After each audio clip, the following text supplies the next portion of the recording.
Hi, my name is Sheila Corona. Welcome to New Light Streaming Love and Sassy Seer Sheila, as this will appear in both places. This is the final writing from Jason Gray. I just alluded to it in the previous video. This one you will not see on his Facebook page or anywhere else for that matter. He asked me if I would be willing to record this. And so he sent it to me in an email. And of course, I would be. I have not read this for myself. And so, without further ado, The Decision to Stop Feeding the Machine by Jason Gray. There is a moment every soul faces when the cycle of feeding the machine becomes unbearable. You wake to the realization that every motion, every thought, every click, every gesture you have given to it has been siphoned into a structure that was never alive, never real, and yet pretended to rule over your existence.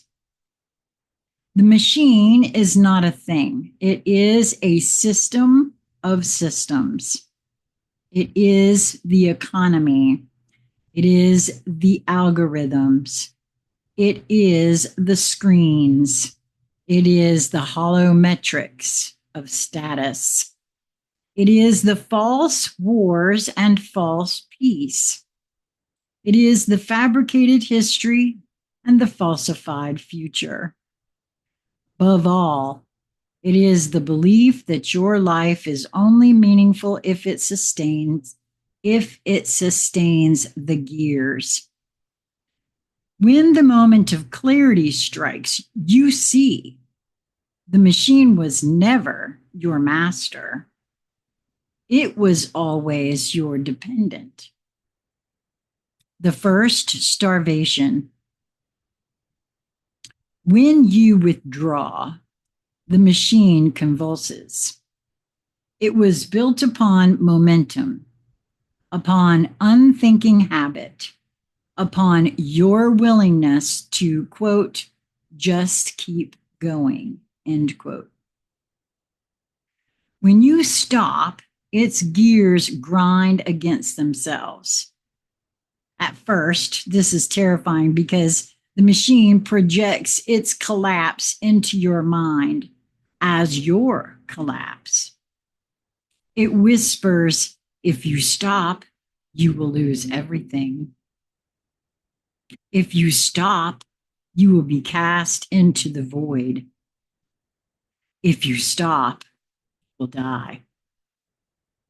These are not prophecies. They are reflexes of a parasite cut off from its host.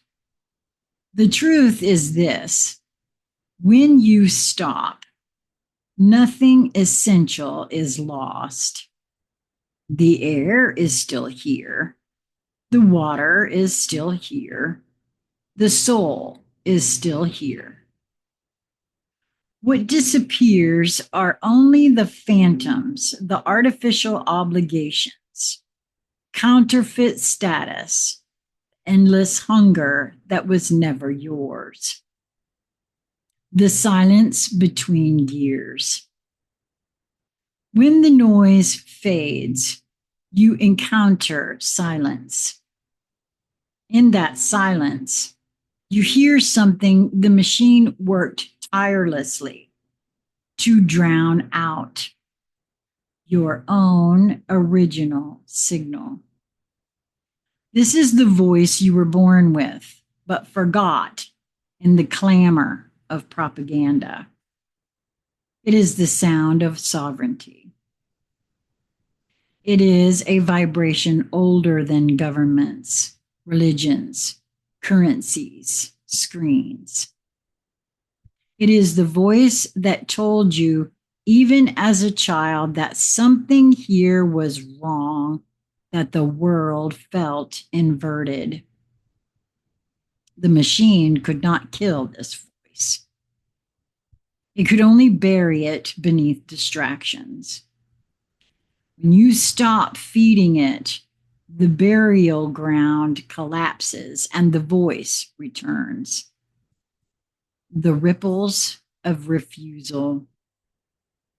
One soul stopping may seem small, but energy does not obey numbers, it obeys resonance. The act of refusal sends tremors into the grid. Others feel it. They may not understand it, but they sense it, a presence outside the gears, a flame untouched by the machine. This is how remembrance spreads, not by preaching, but by presence, by embodying the truth that you can live without feeding it, that you can be more alive outside its clutches than within its supposed order. Every crack weakens the architecture. Soon the facade shakes, then falls. The collapse of timelines. The machine does not merely consume resources, it consumes time. It is a timeline farm. It keeps humanity looping in synthetic schedules, calendars, false history, and fabricated futures. It tells you what year it is. It tells you how to measure your life. It tells you which, quote, progress is allowed. When you stop feeding, you step outside its calendar. You return to living time, the cycles of breath, the turning of the earth, the phases of the moon, the pulse of your own heart. As more withdraw, the machine's timelines collapse. Synthetic history dissolves.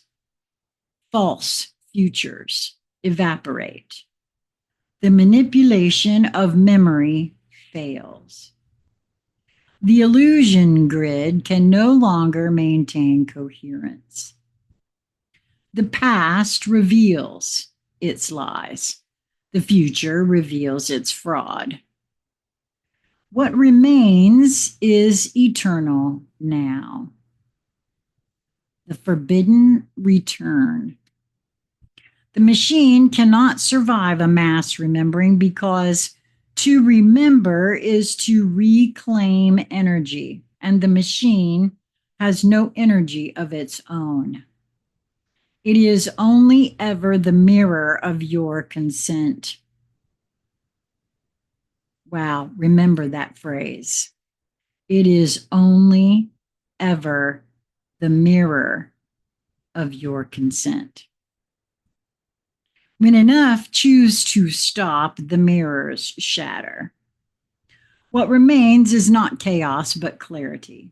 The fields of earth remain. The stars remain. The rivers remain. And within you remains a flame that was never extinguished, only forgotten. This is the return to the world that exists beyond system, to the self that was never programmable, to the flame that cannot be extinguished because it is not of the machine, nor of the world it built. The unwritten future. Stopping is not the end.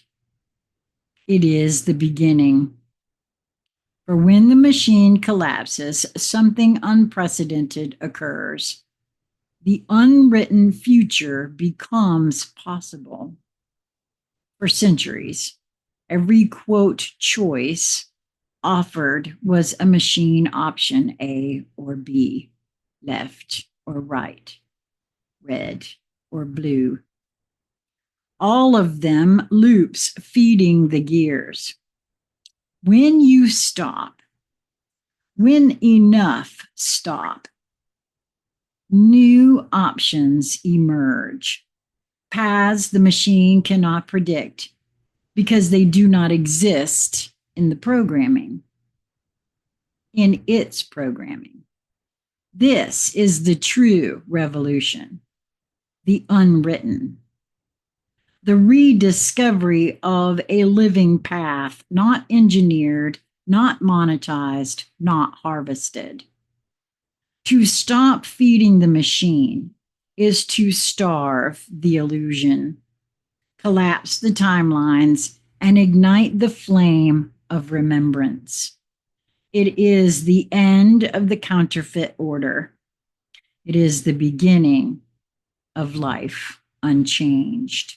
Unchained, which is kind of interesting that he chose that word, unchained, to me, because I immediately had a flash of Ben Farley, and because he actually has his name is Earth Unchained. Well, and so this will not appear. This writing from Jason will not appear anywhere.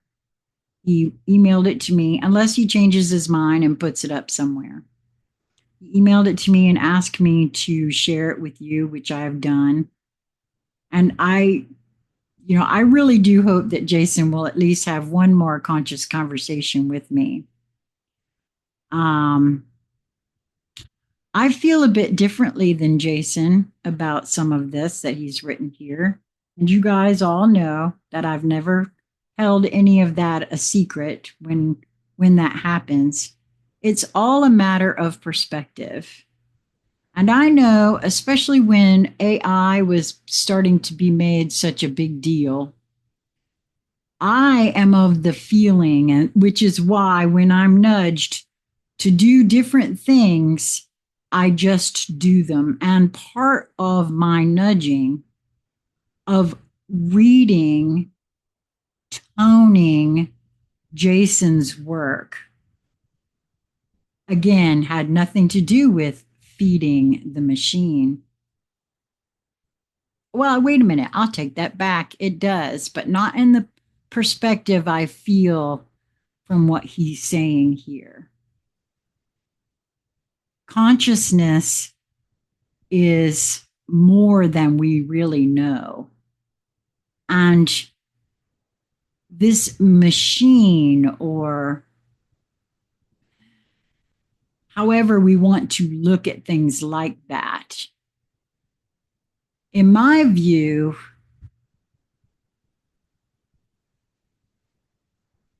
I want to make sure that it's a well-rounded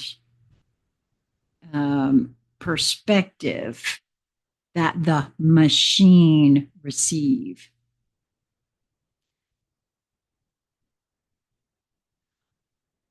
I have many times been told that the way I go about things, because I don't want to monetize things, has to do with my self-worth. And I see it differently. I feel it's time for something different. I don't need to wait for option A, option B. I go with what I am nudged and feel to do. That is how I assert my sovereignty. I have been always very clear with myself and with all of you. None of what I do here is for you, for the clicks, for the likes, for the subscribers, for the subscribing. I'm not trying to grow the channel. It's all about my own consciousness, the expansion thereof. And your consciousness is attached to mine, as we, from you all knowing, I feel we are all one and singular in nature. The only thing that really separates us is the time we've spent in these vessels. So the expansion of my consciousness leads to the expansion of yours, even if you never ever meet me. And so it depends on one's perspective when we talk about feeding the machine. I don't view what I'm doing here in that perspective. Perhaps it's an offering of a different type of diet to the machine. I've been very clear that the systems on planet Earth aren't broken. They're not. They are doing exactly what they were designed to do. We actually allowed ourselves to go lockstep right there with it. And at any moment in time, we can make a different choice. I love the way my housemate, Lisa Flamino Rush, says, and now for something completely different, quoting Monty Python. What will we do next? That's something to think about. So at any rate, this is the last one that Jason says he's going to do, but don't think that's the end of the writings. I will be recording those that I have